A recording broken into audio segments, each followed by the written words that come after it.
Good evening, everybody. Welcome to this Insights lecture here in Newcastle University. My name is Nick Parker. I'm the head of the School of Maths, Stats and Physics based here in this building, and it's my pleasure to chair this evening's lecture. Before I introduce the speaker, a few bits of housekeeping to make you aware of. So please, can you all keep your phones on silent during this lecture, please? We're not expecting a fire alarm, but if the alarm does sound, then please follow the instructions to leave the building, head straight out into the car park just outside the main entrance of the building.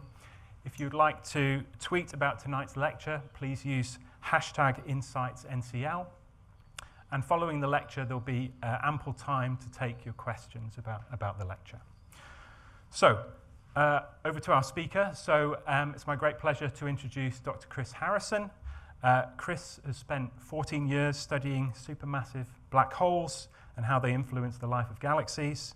His research group utilizes astronomical observations from all over the world and from space and sophisticated computer simulations to explore the complex interplay between black hole growth and galaxy growth. He worked as a research fellow at the European Southern Observatory in Munich, Germany, before he moved to Newcastle, where he's currently head of the Astrophysics and Observational Cosmology Group here in the School of Mathematics, Statistics and Physics. In addition to his astrophysics research, Chris has always been very passionate about communicating science and making it as accessible as possible to everybody. And that's really motivated the topic that he's going to talk about today in his lecture, which is entitled A Multisensory Journey to a Black Hole, Using Sound to Enhance Data Exploration, Accessibility, and Immersive Education. Chris, over to you. Great, thank you. Thank you very much.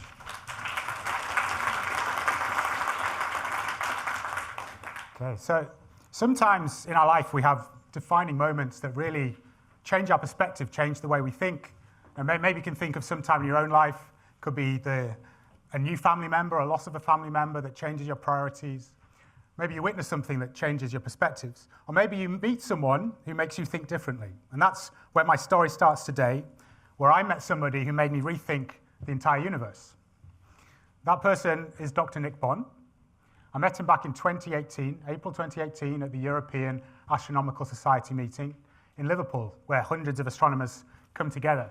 Nick's an expert in understanding galaxies, why galaxies are the shapes they are, why they're the colors they are. But Nick happens to be blind. He's had very little workable vision since he was born. And as I sat there listening to Nick, I was thinking, how can you access the wonders of the universe if you can't see? We're always using these incredible images. You see these amazing documentaries on TV, wonderful textbooks. If you can't see, how do you access that? And then I realized that's quite a naive way of thinking about it, because we're all blind to the universe. All of us are blind to the universe. Let me explain.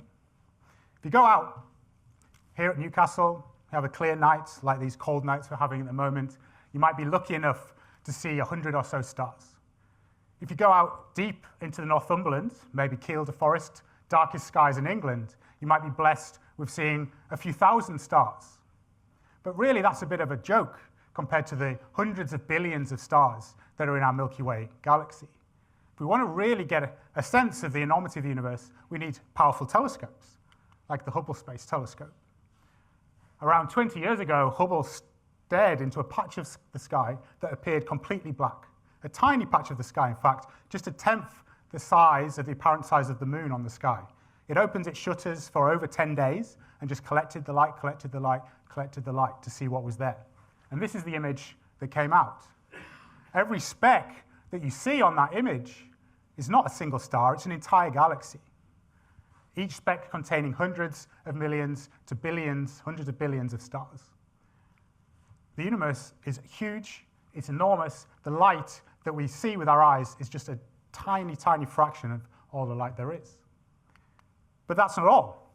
Everything I've mentioned so far, I'm talking about visible light, the part of the electromagnetic spectrum that we can see with our eyes. The rainbow, red, orange, yellow, green, blue, indigo, violet. But that's just a tiny fraction of the entire light there is. When you put it in the context of what we call the entire electromagnetic spectrum, which includes microwaves, radio waves, infrared, ultraviolet, X-rays. The visible part of the spectrum is a tiny, tiny fraction of all of that light. So really, our eyes cannot see anything at all. And it's really important that we don't forget about the non-visible light if we want to understand the universe. Let me show you an example of this. This patch of the sky that I'm showing here is called Barnard 68, sometimes referred to as the dark cloud. If you take a picture like this one with visible light, it's with a telescope, you see this beautiful star field, and then a central region which contains nothing, completely black. There's nothing there. Well, if we just use visible light, that's all we could conclude. But if we take another picture in the near-infrared, this is a color just beyond red, which our eyes cannot see, it turns out that patch of sky is actually full of stars. It's just not being able to be detected in visible light. If we go to even longer wavelengths, even redder than that, into a region of the spectrum we call the far infrared, it turns out that entire dark cloud is glowingly bright. It's super bright if you look at it with a telescope they can see in the far infrared. Now, the image here is just fake colors. I didn't make this image. But the red and the green parts are where it's really bright, and the purple colors are where it's dark.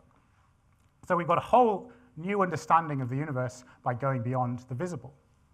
What's happening here is there's a cloud of dust, gas and dust, and inside that cloud of gas and dust, there are stars being created, stars being formed.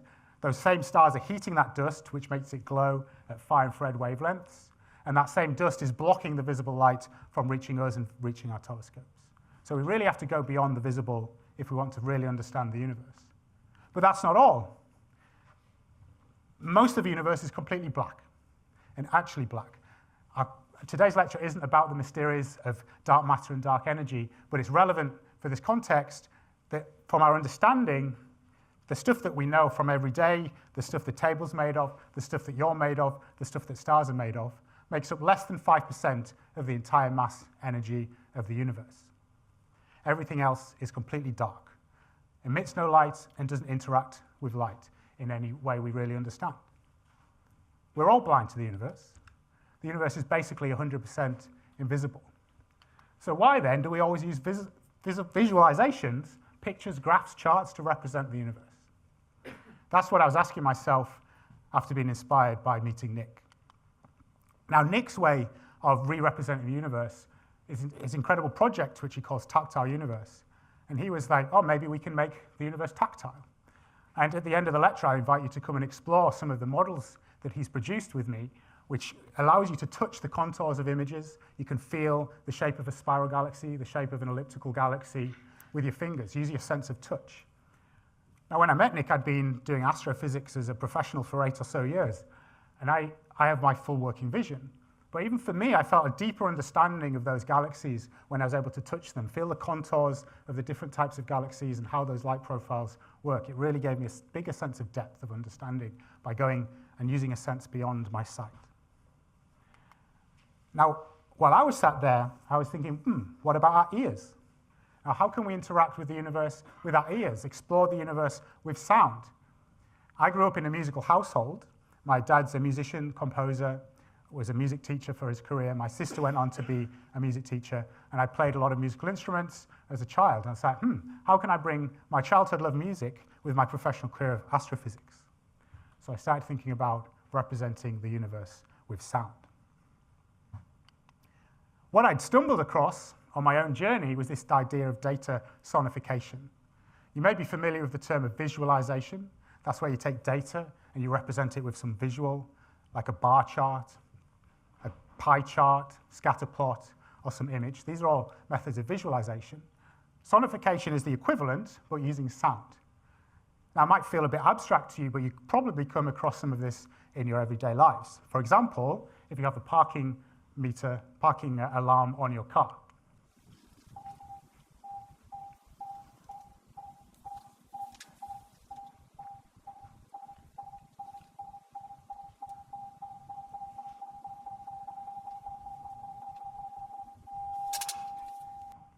Now, the data there is the distance between the car and some obstacle. And then that's translated into sound. The closer you are to that obstacle, the more rapid those beats, till it gets to a continuous tone saying, you probably should stop the car now. Now, if I had one of these installed in my car, maybe there'd be fewer dents and scratches in the back of my car. Which just goes to show, if you go to senses beyond your vision, and you think about your ears as well, maybe we can get a better understanding and interact with the world even better. Another example that you may be very familiar with is the sort of monitors you might see, hear in a hospital.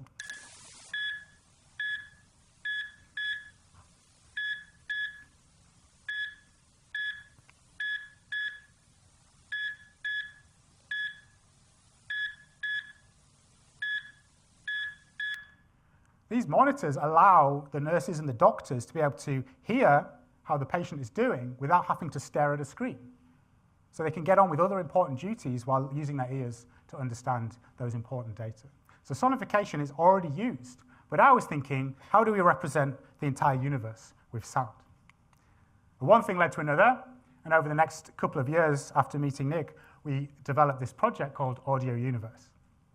And in this project, we have 3 primary goals. I'll talk you through those briefly now. The first goal is thinking about how we can use sound to create more immersive communication of data. It's probably more important than ever that we find new ways to engage people with science and fact, and maybe going beyond boring graphs and plots is another way we can get people to engage with science, engage with data, and create immersive experiences.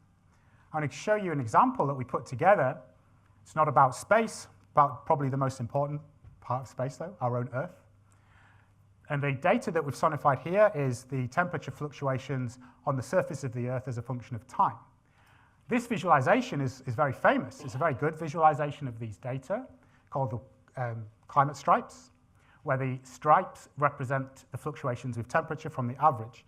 Each stripe is a year. If it's blue, it's below average. If it's red, it is above average. So we've taken the same data, and we've used that to create a sound, sonification. In this sonification, you'll hear a click for every year. We're going to go from 1989 to 2018. And then the underlying sound is controlled by the data.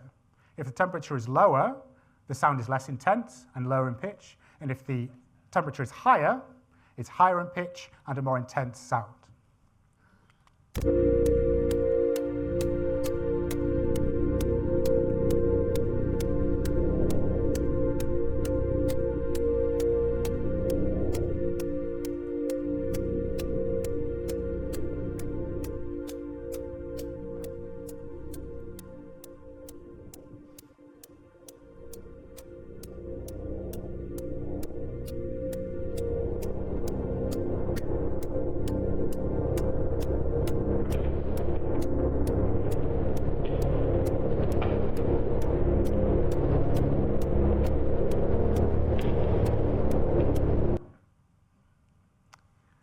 Okay, so the second goal, primary goal we have in Audio Universe is about accessible education.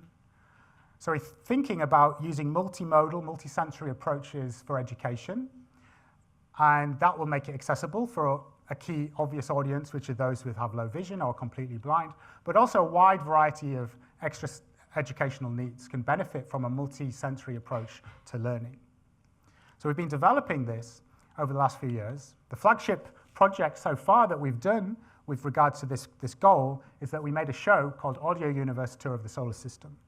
This is a show about the solar system. It targets primary school children who learn about the solar system, and everything in the show is represented with sound.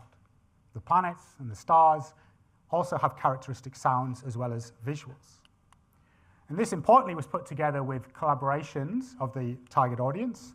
For example, I'm showing a picture here of me with Amrit Singh, who's a blind pupil. He's grown up a lot now. He was really critical in giving us important feedback about what was working and not working for him as experiencing the world as a blind pupil. With him there is his teacher, Rachel Lambert, who's a qualified teacher of vision-impaired pupils, providing her perspective as an education practitioner.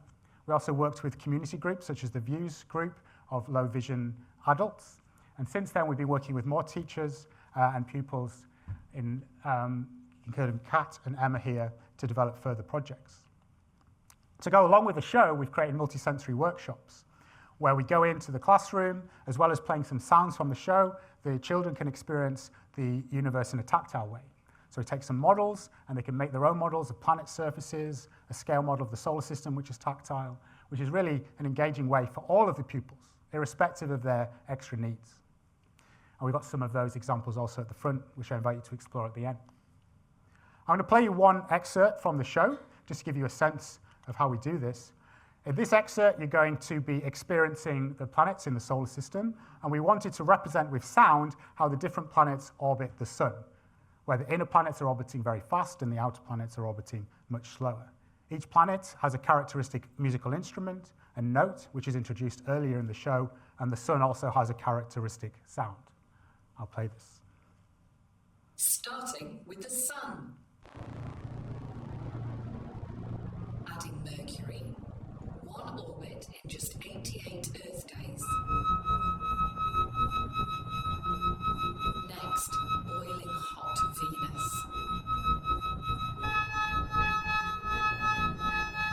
Our home, the Earth. 365 days for one orbit.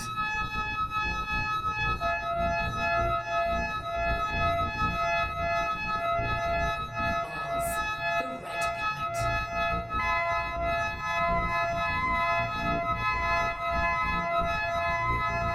Giant Jupiter.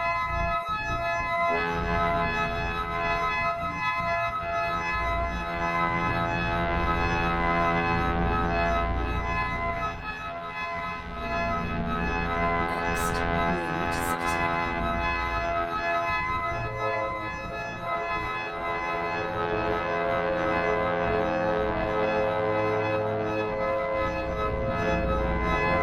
Adding the side-spinning Uranus.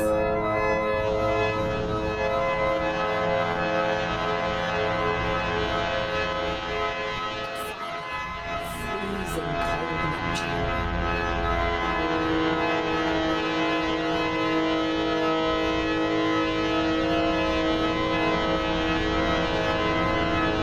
Fading out now.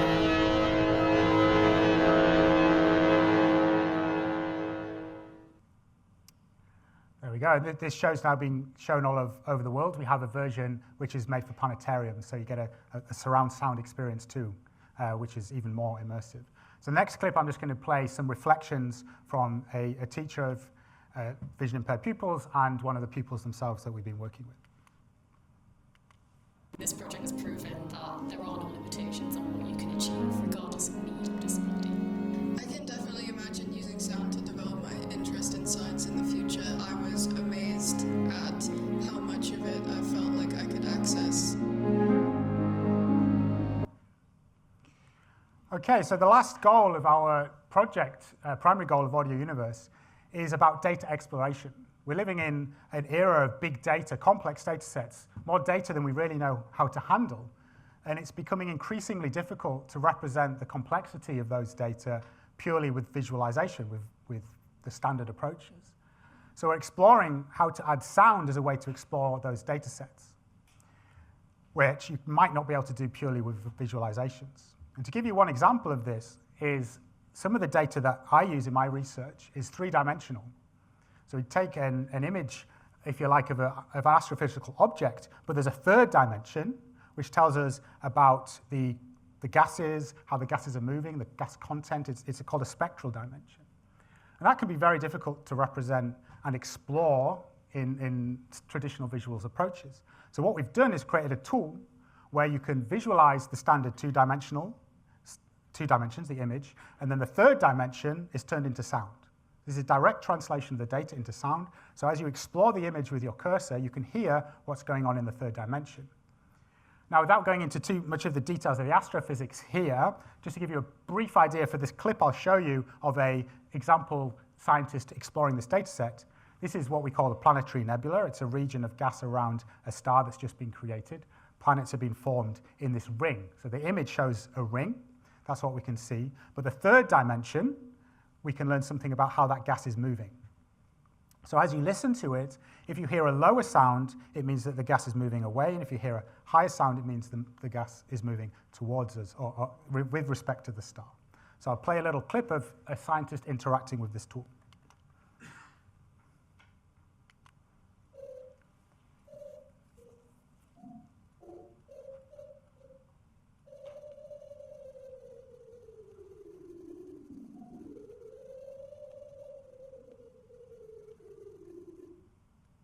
So what we have to tell there from the sound is that this gas is going around and around that star.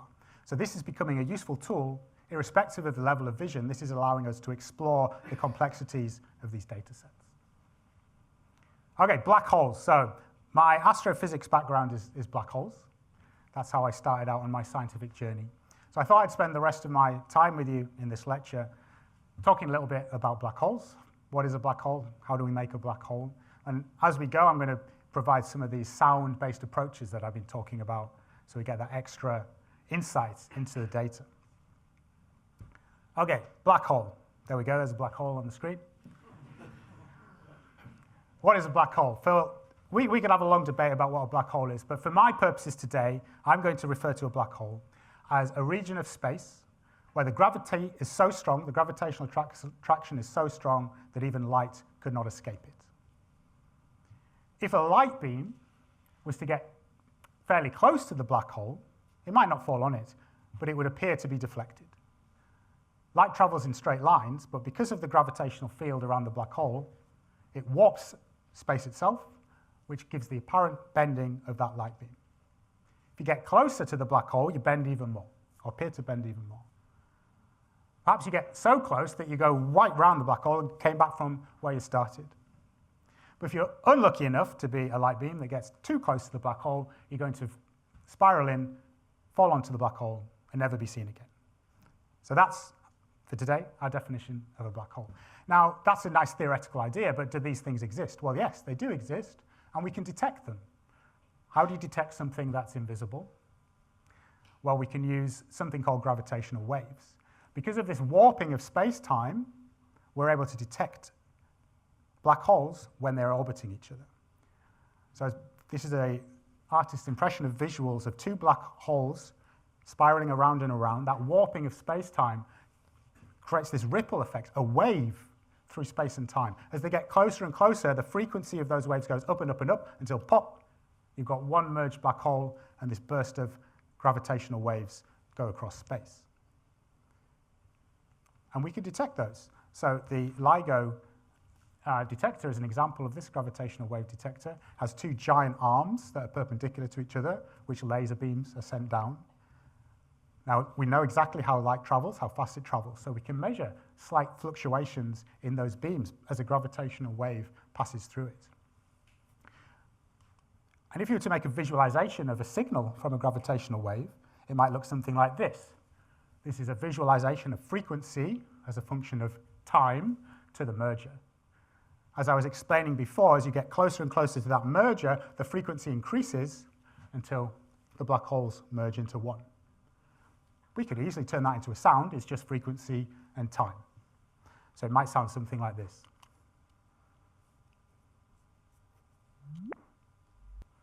That was it. It's very fast. I'll play again. So that little pop sound there was taken directly from data. Now that was just one gravitational wave, but we can use our software to take loads of data of gravitational wave events and create this really immersive experience. So what we've done here is we've taken all of the gravitational wave events detected at that LIGO facility from April 2019 till over the period of 12 months. But we don't just have this in one dimension, we know where they come on the sky. So if we put ourselves in a planetarium, or you had a virtual reality headset, for example, which you can experience if you go on our website, you can hear where those gravitational wave events are coming from. Now, unfortunately, we don't have that immersive surround sound experience here today, but I'll play the video and I'll scroll it a little bit so you can get an idea of what that might be like.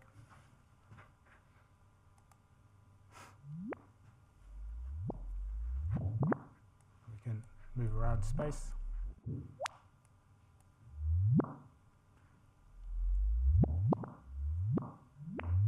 Remember, this is all real data, real events.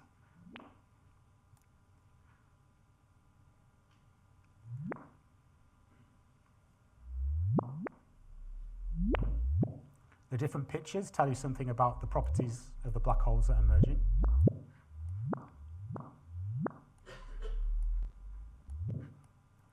I've disorientated myself. There we go.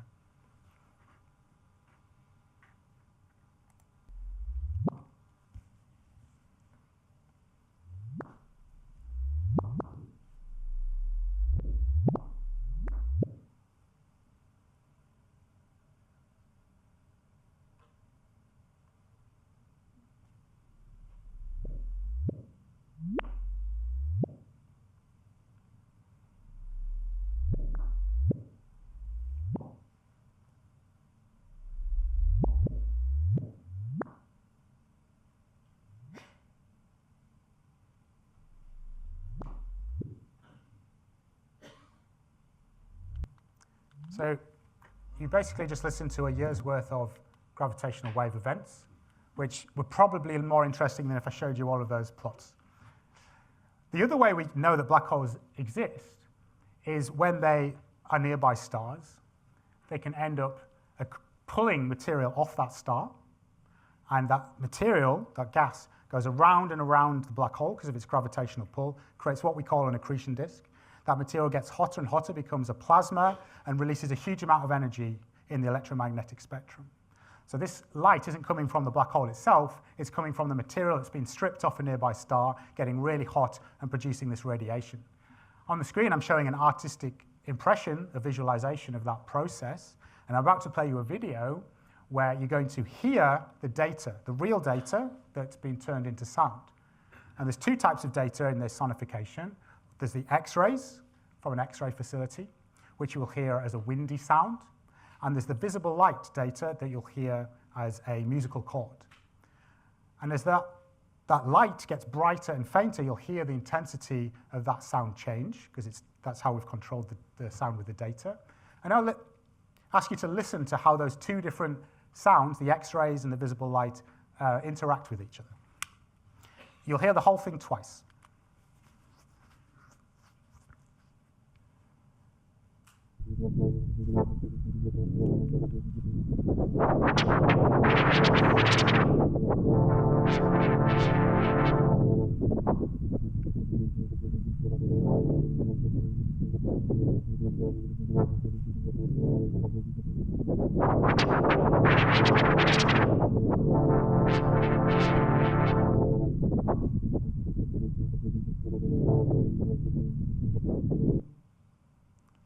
So perhaps you noticed there that the X-rays and the visible light weren't getting brighter at the same time. There was a delay between the X-rays getting brighter and the visible light getting brighter, and that's telling us something really important about the physical processes going on towards the black hole and the different regions which are producing those different types of light. Okay, so we sort of defined a black hole. We know that black holes exist. We can detect them. But how do we make a black hole? Where do these black holes come from? So we're going to explore that now. Well, I told you already that a black hole is just a region of space where the gravitational pull is so strong that not even light can escape. Now, if we took the entire mass of the Earth and we squashed it to something the size of this marble I have here, marble's about a centimetre across, that would be a black hole. Luckily, this isn't an actual black hole. We'd be in a lot of trouble. But imagine taking the entire mass of the Earth, squashing it down to something this small. The gravitational pull at that point would be so strong that we'd have a black hole. Now, gravity is working on the Earth, it's pulling it in, but lucky for us, there's outward forces that are keeping it in its shape. The pressures are keeping it as it's this nice sphere. Earth just isn't massive enough such that gravity wins the fight of forces and it ends up collapsing down to a black hole. What we need is something a lot more massive than the Earth. We need something like a star. We're going to transport ourselves now to the Atacama Desert, the Very Large Telescope, which is one of the telescopes that I use. And we're going to listen to the different types of stars appearing in the night sky. We've turned this into sound, so we can experience this in a multisensory way. We're going to hear the hotter, bluer stars as higher notes. We're going to hear the cooler, redder stars as lower notes. As the star gets darker and darker, we'll hear the brighter stars first. And just like with our eyes, as the night star gets darker, we'll hear more and more stars appearing later.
So we have a big diversity of stars in the universe, and understanding that is important for understanding the formation of black holes. We're going to zoom in on a patch of the sky called the Vela constellation. Now this is a southern constellation, so it appears in the southern hemisphere, and it represents the sail of a ship. Now I like this constellation because it's got some interesting stars and things for us to explore when we think about how do we create a black hole. We're going to start with this star called Mu Velorum. This star is very similar to our sun. It's got a very, what we call spectral type, color, it's the same, and it's only 2 or so times more massive than our sun, so it's a very similar type of star.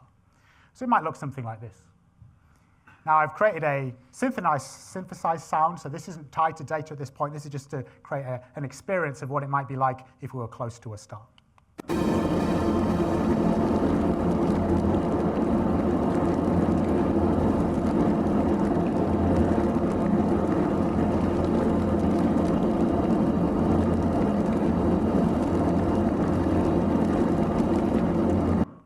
Now, a star like Mu Velorum, or our sun, is burning hydrogen. It's fusing hydrogen into helium. That's how we're getting the heat and the light from that star. There's a huge amount of gravity, of course. This is a massive object. Gravity is working inwards, but the pressure from all of those gases and this hydrogen fusing process is keeping the star up. The gas pressure is winning, well, it's equal to gravity, so it doesn't collapse. However, that fuel doesn't last forever. And eventually it'll run out of hydrogen, won't be able to keep burning hydrogen, and it goes through its life cycle, and it ends up expanding these outer envelopes as it runs out of fuel. Eventually these outer envelopes get blown off into space, but you end up with the stellar core, the star's core, and that core starts to collapse under gravity as we no longer have this fusion process going on. Now a star like our sun, or Mu Velorum, will end up collapsing until it stops. And something stops that collapsing, and we call that electron degeneracy pressure. Material acts very odd when you squash it into a very small space, and we have to start worrying about quantum mechanical effects. Now, we're not going to go into quantum mechanics in any detail today, but what's happening here is you're pushing electrons so close together, and they really don't like it. Electrons do not like to be in the same space at the same time. We get this pressure-like force, this we call electron degeneracy pressure, and that stops further collapse. Gravity has failed, in this case, to keep it collapsing and collapsing. This type of star we call a white dwarf. That's the fate of our sun. So we need to go back. We go back to Vela and we try again. So now we're going to look at this apparent single star called Rega, but actually it turns out that that's multiple stars. Our eye just can't distinguish the fact that there's many stars in that system. But if we focus on the most massive star in that system, this is a huge star. It's tens of times more massive than the sun. And we'll create a sound again to get a feeling what it might be like to be close to that star.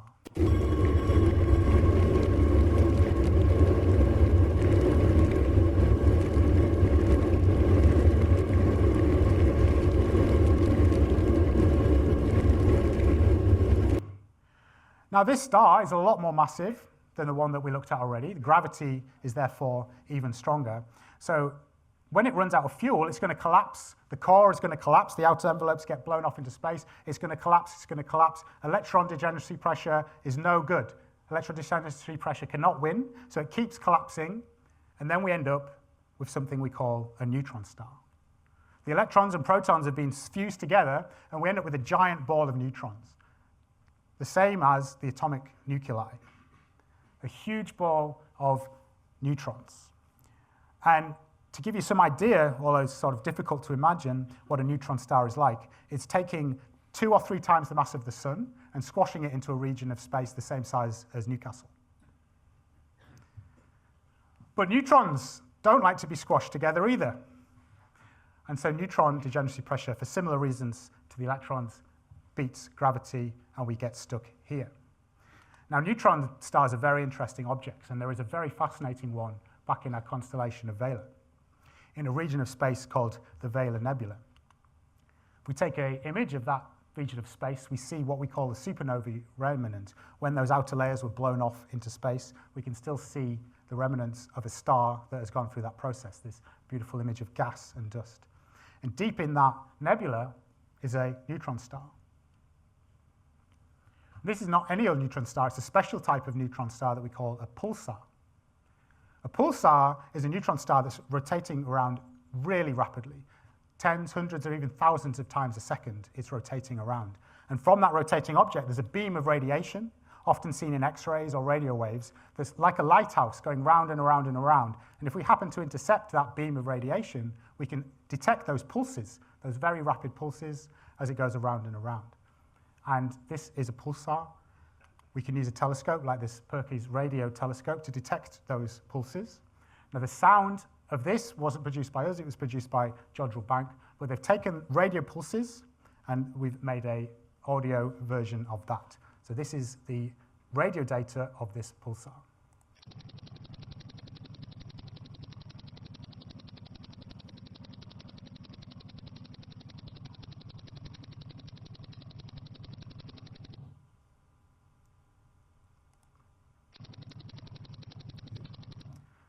For me, it's quite mind-boggling to think that we're listening to an object there that's effectively a giant atomic nucleus, size of Newcastle, containing 2 to 3 times the mass of the sun, rotating around and around and around.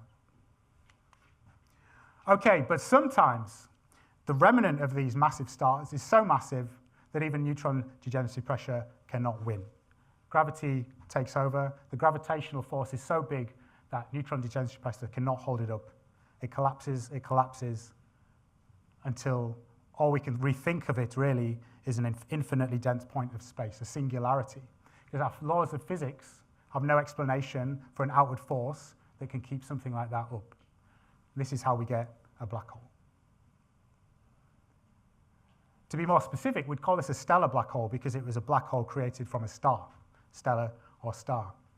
Now actually, these are not my favorite type of black holes. My favorite type of black hole lurks at the center of our Milky Way galaxy. So we're going to zoom in now to our center of our Milky Way galaxy. We'll start with some visible light images. We show all of the stars. Now the dark patches are dust. So if we really want to zoom into the middle of the Milky Way, just like I was talking to you before, we can't use visible light anymore. We need to use infrared images. So as we go closer and closer to the Milky Way, we switch from optical visible light images to near-infrared images. Otherwise, we'd never be able to see deep inside our Milky Way. What we're trying to do here is we're trying to find the very central stars of the Milky Way, and we watch how they behave. And this is what astronomers did over about a 20-year period. They measured the motions of the stars at the center of our Milky Way to see how they were moving. And it turns out something very odd going on. These stars are moving incredible speeds. They're orbiting some object that's entirely invisible, completely black, but if you do the calculations, that object weighs 4 million times the mass of the sun.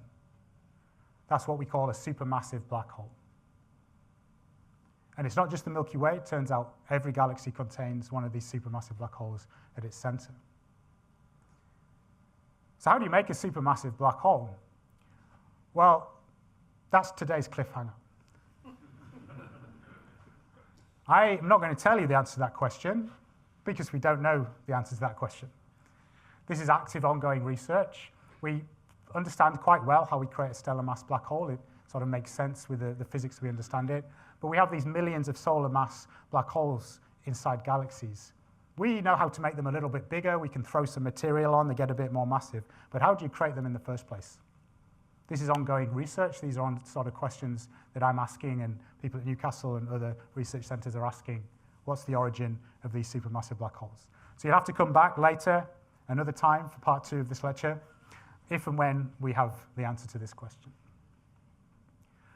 So it'd be remiss of me to finish without giving some due credit to people who have really made a big contribution to what you've seen today. So it's James Trayford at Portsmouth University. He's the person who's leading on building all of the software that underpins all of the sonification that I'm talking about. Rose is a PhD student here who put together some of the sonifications I played today. Rachel, who's in the audience, is the teacher that I mentioned before. She's been critical in being our consultant from an accessibility point throughout the process. And of course, going back to Nick, who inspired me to begin this journey and remains an important contributor and a close friend of mine. With that, I thank you and welcome your questions.